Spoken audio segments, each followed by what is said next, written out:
3-hour time change.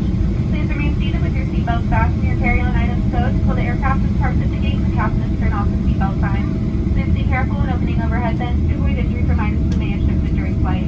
Feel free to use your mobile devices. Your safety remains Delta's top priority. As we deplane today, we're asking everyone to help us out by allowing extra space between yourself and other customers. Please remain seated until the customer seated in front of you have retrieved their items and begin moving towards the boarding door. Once the row in front of you is 6 feet away, you may retrieve your items and deplane. We appreciate your understanding and assistance. Before leaving the aircraft, take a quick look around your seat. Make sure you have everything you brought on board. Your satisfaction is also important to us. In the next several days, you may receive an email survey from Delta. We value your feedback and use your responses to continually improve your travel experience.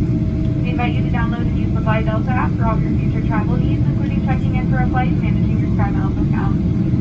On behalf of Delta, and especially the New York City-based crew, thank you again for sharing your journey with us. We've enjoyed having you on board and can't wait to see you again. Hope everyone has a wonderful afternoon, and thanks again for making this such